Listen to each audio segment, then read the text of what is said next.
Hey guys, welcome to another episode of Speak Easy. I'm your host Jocelyn, and today we are all the way in the Windy City, Chi-Town. Stand up. I have my friends here, Janelle and Jarrell, What's and up? I'm Jocelyn, as already mentioned.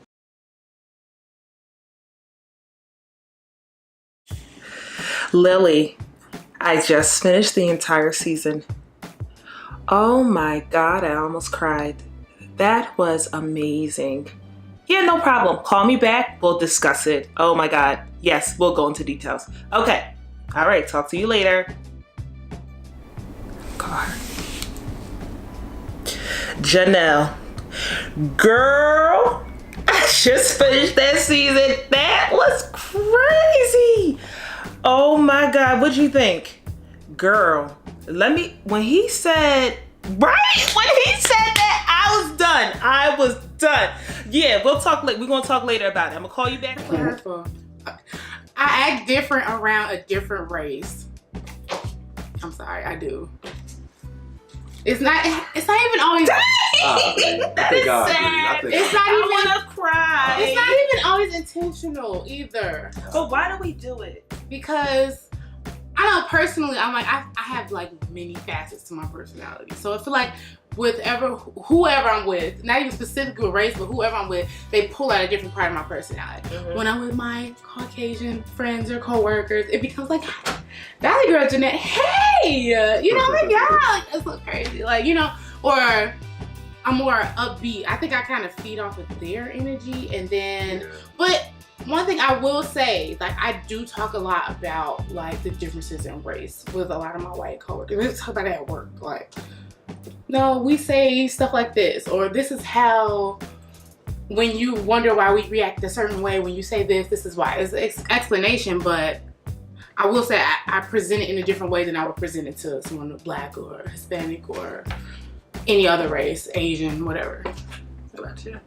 Yeah, I'm gonna have to agree with that, mainly just because I was never around too many other races to begin with. So then when I did, you know, get into a situation or an environment where I was around different people, it's like, should I still just be, you know, this nigga, you know what I'm saying? Or should I kind of like tone it down for him a little bit? So I think my biggest thing was like, I didn't want to offend anybody. As crazy as, you know, me not want to offend nobody. That's crazy. Wait, how is you being offending someone? Because, you know, I mean, a lot of, I don't know, like, I like to make people uncomfortable as well, though. You feel me?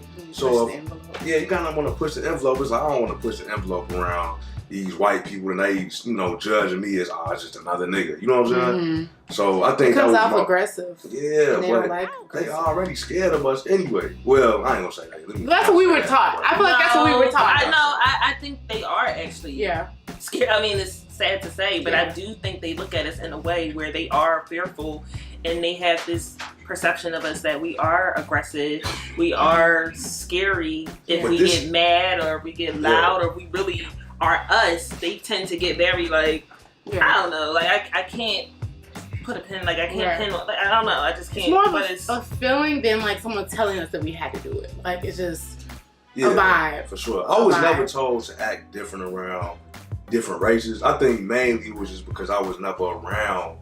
Like I really literally just started kicking it around like white people, Asian people, Hispanic people when I turned maybe 24, 25 years old. So that's within the past 3, 4, 5 years. You know what I'm saying? So it's kind of like an uncomfortable thing to where it's like, well, damn, I can't talk to them how I can talk to the guys who I grew up with. Yeah, that's the thing. You know so, you don't. Sometimes you just don't relate. Yeah, exactly. You don't relate to the race. Exactly. Like y'all don't have things like, oh, did you see the Jilly Bob concert? Who's that? Did you see so and so movie? What's that? Like it's just things they know about. We don't. We like, oh, you saw I don't know, name a famous black movie. Right. Be like, huh? Exactly. Exactly. Oh. But it is amusing. When they're like, yeah, because I saw The Color Purple, I'm like, oh. And then like they get excited. Like they want to bring it to you like, oh, I can't wait till I see that one black friend so I can talk about it. Like, did you see Get Out? Like, that was so interesting. Get Out? Like, what you think? Yeah. And then they always ask you first so you can give your opinion. So they can feed off of you. Exactly. And feed off of what your interpretation of it was. But also what I don't like, and I'm speaking from a female's perspective, I don't like that when we're around. Because, you know, we have this thing on us when other black women come around, we tend to look at other black girls like, who's she? I don't know her. Like, we give other black girls attitudes. But if we have Asians and whites and Hispanics may be out the mix, but when we have those races around us, we're so like, hi, how are you? But that's because we were taught. But it's not fair to us. I feel like we need to start treating us a little bit nicer because we treat every other race so much nicer and we treat ourselves like, that's what we were taught. Who she think? I don't know her. It's inbred in us to compete with each other. My mom never was like, with each other. Jocelyn, it's inbred to treat black girls like this. Like, it's inbred to slavery because that's what we did in slavery time. They put us against each other. They pin us against each other. The lights and the darks and the field hands and the house workers. And they did that. And they taught us to feel inferior to them. So we're always like, what can we do to make you comfortable? How can I serve you? Right, and then that is true. Like each other, we're like, no, you competing against my job. No, I need this extra bread tonight. Especially when you come to work office, you get another black girl. Like, but if it's another white girl, it's like, hey. Exactly. I don't like that, but I do. Guys don't do stuff like that. I realize that y'all not really different when it comes to men in different races. I feel like y'all treat all guys. Men is men. You feel me? Guys is guys. You feel regardless what it is. But I definitely can't agree that when it comes to just being around different races, it's not so much that it's uncomfortable, more so than it's just like an unknown. Because another thing with different races, there's a lot of racist or prejudiced people though. So y'all don't want to come in acting like, you know, Bojangles, like, hey, how you doing, master? You know what I'm saying? Sucking a jab. You feel me? And then it's like, and, you know, I kind of feel like everybody has some sort of prejudice to them. I'm not gonna say racist, but like, I think everybody kind of has a prejudice. We all definitely have prejudice. But I don't know. I'm just not familiar with. I'm not around those people. I would love to be around my white people though. So white people, reach out to them. Reach out to the kids. He's all right. So how do y'all think we could fix that? Like, we're the next upcoming. Well, I think we are. I'm not sure. Are we the next generation? I don't know. Anyway, I'm not sure. How do we fix that? I'm not sure if it will change. I just feel that, I mean, even the more time we spend with each other, it's like naturally like that kind of double consciousness where it kind of falls off when we're at home with our families or with our friends or people we grew up with or people of the same race. Right. And then it just kind of... But is it like, do you think race is talked about too much nowadays that it makes people so conscious of race? If we just stop talking about race, I think people would just look at people as people. Nah. I think the conversation... You have to get me an I think the conversation about race opens up the understanding. Because we never talked about it before, it was always like taboo to talk about race or your opinion about something. Even if it differed from everybody else's opinion, it wasn't good. But now, because we're talking about it, it's kind of creating like a different thought cycle, like, oh, and that's why I said I like to do that with my coworkers. I like to talk, even some people be uncomfortable. They're comfortable coming to me asking me stuff like from the black person's perspective. Even though I can only give my perspective, it opens their mind up to be more conscious about what we're thinking when they talk to us or when they approach us for certain things. So I think it's a good thing that we have the conversations about race. I just feel like the sensitivity shouldn't be so high. Maybe that's what it is. It's the sensitivity. Yeah. I don't know. What are you saying? I mean, race relations now is so extreme. You feel me? To the point where with Trump being in office. Especially with dude. Inflamed. Jesus Christ. But I don't know though. I think the only way it can change is if it's not gonna change with us at all because we are already too old. We stuck in our ways already. Yeah. It'd have to be like our kids. Like you gotta be born 20, 10, 11, 12, you know what I'm saying? And beyond type thing because they're not gonna really know it well, unfortunately, with social media and just how everything in the media is set up nowadays. you know, it's all in your face now. Yeah. But I don't look at these little kids. I don't think they know anything about racism for real. While with us, we kind of know about it because we know about the Dr. Kings. And, you know what I'm saying? We know about all these, you know, people that was trendsetters when it came to the, you know, just different movements, civil rights movements and whatnot. So, I don't know. I think the only way it would change is if it's going to change with our kids and maybe even past that. You feel me? So, I don't know. I don't think it's going nowhere no time soon, though. Because as long as motherfuckers look different, I'm sorry, we can't cuss. No. Oh, my bad. As long no, but as long as people look different, though, it's like you gonna see a difference in somebody. And that scares people, though. So I don't know. I don't think it's ever gonna change, though. I think it's gonna be. I think it's as good as it gets, honestly. You know. How do you feel about it? Oh, I what do you mean? Like the change part? Yeah, the change part. I think, you know, it's funny how like when you see like certain reality TV shows, like maybe like Real World or something, and they mix the household with like black people and white people, and sometimes there's a black person who's the ratchet one. But then in the beginning, the white person, I don't want to keep saying white, but the other races, they are kind of like distant from like, you can tell they're like, oh, this person is loud, this person is ghetto, this person is this. That's the favorite word. Overall, like after, like with time, they end up like really accepting that person for who they are. Like they're not judgmental anymore. They like really like take them in. But I just think the more we stay like true to ourselves, the more they'll be accepting of it. Like they'll appreciate it. Like look at Tiffany Haddish. Oh yeah. Like she's a little wild. You know, she's different. She's not like, hello sir. She's very like herself. And there in the beginning, obviously she's been a comedian for a while. You could tell they probably didn't accept her in the beginning. They're like, she's too much. I don't think we can accept her in this world. But now look at her. Now that she got in a movie, now everybody wants her. Now people are accepting her because she's going to stay who she is. She's not going to change because of people. So I think the more we stay true to ourselves, I think the more they'll appreciate it and they'll just accept it overall. So I just think we have to just stay true to ourselves, and with time, just like we accept them, they're going to have to accept us. I feel it. Loud or quiet, like they just have to accept it. I feel us. Yeah. That's it. I like that one.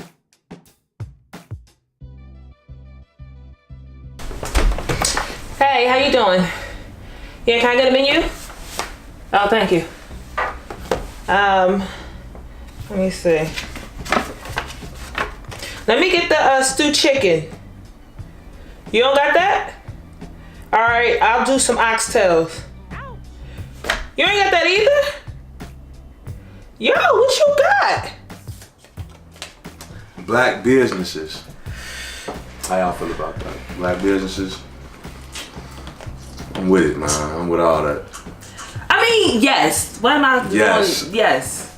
Dang. I'm a woman scorned. I don't care. So you not rocking with the black businesses? What's up? Specifically, like I'm not gonna go like, oh, I'm just going shopping here because they black. Nope. Because my experience, especially in Chicago, they're unprofessional, and it's like no, we don't expect discounts and stuff like that, but I just feel like what you're offering should be worth the price that you're charging for. Agreed. Hey, you need to be professional and on time. Black people, it's 2017. We gotta be timely. We can't live under the CP rule forever. It's ridiculous. And I just had this experience like a week ago. What business was it? Was it like a restaurant? It was an apartment. A who? An apartment. Somebody That's owned most the building? recently. Yes, most recently it was an apartment. Is that really a black business though? Somebody that owns a building? He owned the building? That's real estate. That's his business. Yeah, I guess so. And we're doing a business transaction. It's a business. I just want to be moving now. Fuck. And I'm like waiting out. I mean, you went on time, and then you like, oh, and I acknowledged that, and I waited, and he's still like, oh, I'm 2 blocks away. 15 minutes later, I'm 2 blocks away. How are you still 2 blocks away? All right, I left, and he blew up my phone. Like, no, we're not gonna do that. Your window is closed. I just don't like my time being wasted. I'm on time. I was early, you know. Being prompt and punctual is important. It's important. But even still, even if it's not in that's just my example of my experience. But at the end of the day, I just feel like as Black people, if we are catering to our own community, that we should be offering products and services that are up to par. It's not about a come up. Just giving it, don't tell the business name, but give an example of what do you mean? Like what products and stuff is not up to par? I'll say like mostly like services. Mostly like services. Like, and it always has something to do with like a combination of things. Oh, I got a perfect example. Okay. I ordered a cake for my birthday. I ordered my own cake. I don't know why I did that. Anyway, I ordered a cake for my birthday from this highly recommended caterer on Facebook. And I contacted her, and she's like, "Oh, you have to pay a deposit." That's fine. I paid a deposit immediately. All right. And then she's just like, "Okay." And then the day of, you have to pay the rest, and then I'll deliver. Okay. I thought that was weird because usually you get the rest of your money upon delivery. Exactly. But I let that slide. I paid her the rest, and then on her way en route, first of all, I just feel like this is not your first time making this type of cake. It's the summertime. My birthday's in the summer, and she calls me 20 minutes late. And she's like, "Oh, I turned back around, the cake melted." Yeah, see that? Okay, yeah, that's not what. I had to refund your money. First of all, you already got all my money. I had an event planned, and I was bringing the cake to the event, so I was frustrated because I didn't have time to get a new cake. All right. But I just thought, it's the summertime, and you've made this cake before. You should have prepared for it being hot. Right. And like took the precaution beforehand, and not been like, oh, last minute, like, oh, I didn't think about that. It's just not being thorough, in my opinion. No, I agree. I feel like we do have to be way more thorough and way more professional in our field, because we just got to do better. Because I feel like we're our biggest critics. Yeah, absolutely. If you Black and you got a business, we're going to critique you the hardest. So you have to be on top of your game. But I feel like we give so many other races passes. Nope. Stop. The Chinese store. The Chinese people are rude. They rude. They barely want to speak to us. They don't even say hello. They say, "Order, please." You tell them your order. They don't matter. No, they speak English. They in this country because they speak English. You can't be in this country unless you speak English. And they got businesses. What are you talking about? They own the real estate that they're at. They own these Chinese restaurants, and they're very rude to us. But guess what? We continue to go back to the Chinese restaurants to order these platters, and they give us horrible business. When we go to the beauty supply store, they're owned by Asians. They're very rude to us, but we continue to go. I got the Asian across the street. That's my dude. He know my name. Okay, but that's one situation. That's one situation. I'm talking about speak on a universal level. Shout out to the beauty supply, man. Damn, showing love. I'm just saying. But and all in all, I'm all for the Black businesses, people. Mm-hmm. I just feel like we have to be on top of our game, because like I said, we are our biggest critics. So when it comes to professionalism, when it comes to like customer service, when it comes to like the financial parts of things, like when we go to a Caribbean store, you shouldn't be like, "Oh, we don't have no more jerk chicken every single day. Yeah. We don't have no more oxtails every single day." Yeah. Like, come on, you know this is what people want. You need to have it ready. You need to have it prepared, because this is what people are asking for. So those type of things, when it comes to the hair salons, if I make my appointment at 2 p.m. and I get there at 1:45, and you don't start me because you're doing another person's hair, and I don't get started until 3 o'clock, that's a problem. You should have looked on your bookings that you got somebody at 12 o'clock, so you wouldn't be ready until 3. Whatever the situation is, we have to be more smarter with how we handle business. And this is why it's so hard for us to support each other. Mm-hmm. We have to make sure that we step up our game just like every other race in order for us to continue to supporting us. People like this, they need to see that Black businesses are actually good. We just gotta make them better. That's it. But there's nothing wrong with a Black person starting a business. I just think we need to educate ourselves on how to have a successful business and how to have people continue to come. That's it. I agree with that. I'm all the way for supporting Black businesses. I think Black business is great. We don't break bread enough with each other as it is. Exactly. That's true, you know, but it's for a reason. Yeah, we gotta stop asking niggas for discounts. We don't go in the... We gotta stop taxing for prices then. No, we don't have to stop taxing. The government can tax you and you don't question him.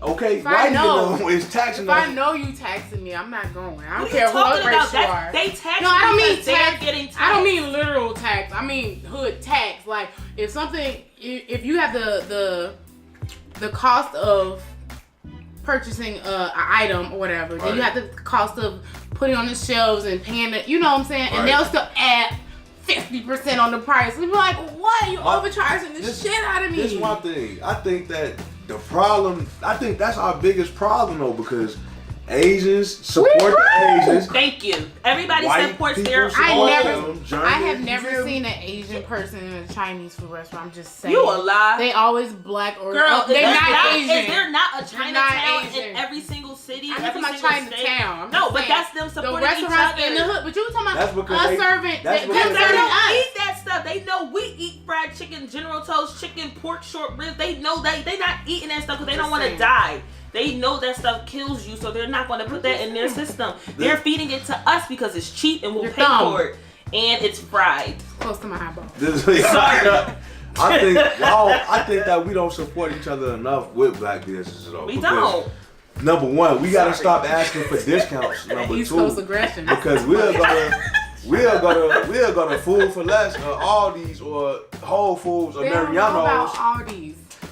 They gonna learn today. But they'll go to any one of these grocery stores, you feel me? But then let's say Bronham got a corner store that sell groceries and as well as other, items. We're not gonna go in the hood grocery stores. They got the subpar produce. That's turned color. It's moldy. They got rats. They got rats. It's holes in the Doritos bags in the back. From what it looks like, because they don't put their food up at night. Every time you go to a Chinese store, is it not always dirty? I don't have that many Chinese stores. We're not from Chinese food. Chinese food is popular on the East Coast. Right. All my East Coasters, y'all know, especially up north, y'all know what I'm talking about. When you go into a Chinese store, it's not clean. They got bulletproof windows to order from. The floors is always dirty. It always looks dirty, but we continue to go. But if we that's go into something you say about yourselves, what y'all putting in your body. That's normal. You go to McDonald's. I don't go to the Chinese McDonald's restaurant. Is dirty. People still go.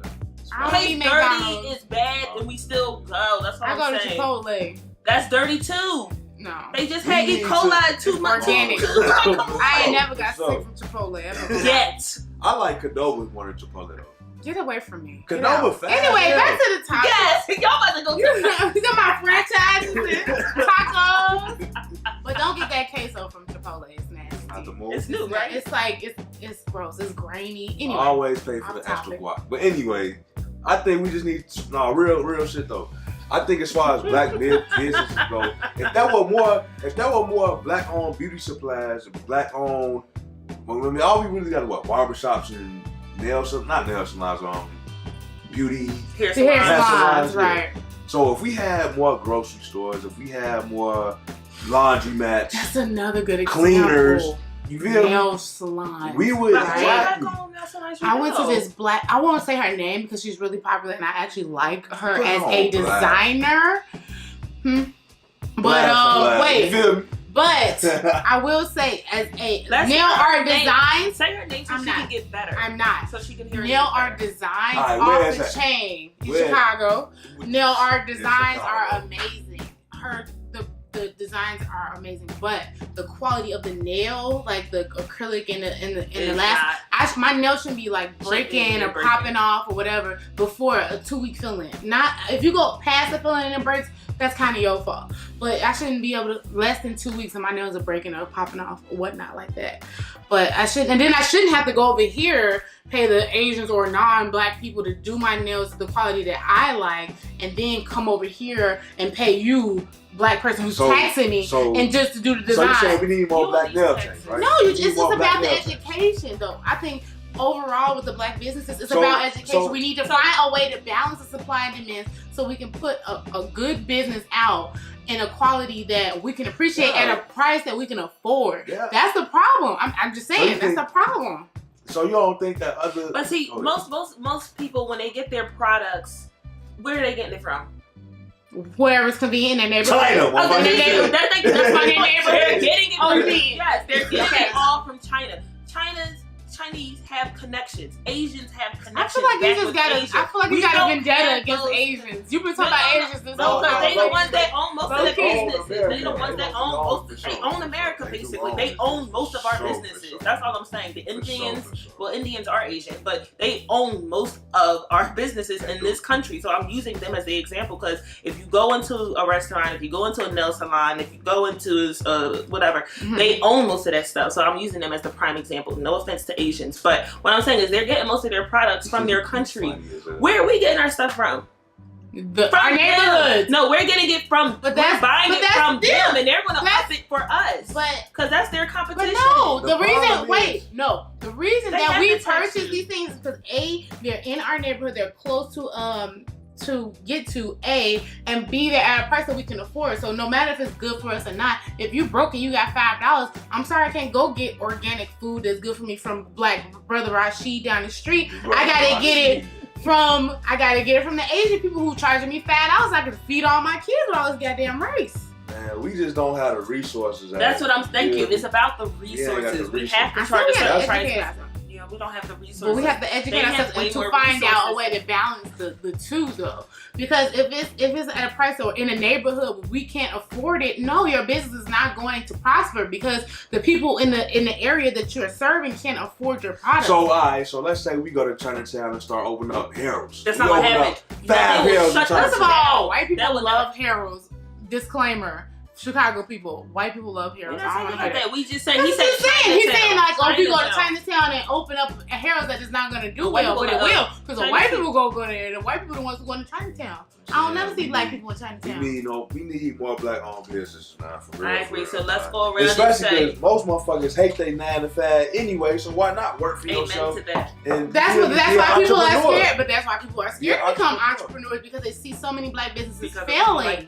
No, it's not because of me. I'm sorry. I work hard for my money. I work hard for white people for my money, and I don't want to spend on something I'm gonna have to repurchase in the future, or I have to I can't jag my money. I can't afford. There's nothing wrong with us critiquing each other. If there's a business not doing well, tell them why. But if there's a service, that's too bad. You spent your money, and half the black stores in the neighborhood. What's the big ass sign on the door? No refunds, no returns. They say no refunds, no returns. They don't let you get your money back once you buy it. That's so why let's go around and say, I don't even need a receipt. Let's give our one thing. Let's give our one thing that we'll give one word. What should black businesses that are already out there, what should they work on to make their businesses better? Balance. Okay. Balance. That's a good answer. Customer service. And I'll say consistency. That's a good one. That's a good one. I like that one. I like that. Yeah. It's a good way to we say we won't come to a conclusion. But anyway, thank you all so much for watching. Thank you, Jarrell. Thank you, Janelle. Thank you, Chicago, for all this intensity. Next time, speak easy. Thanks, guys. Nowhere, man. Oh, no. Express yourself.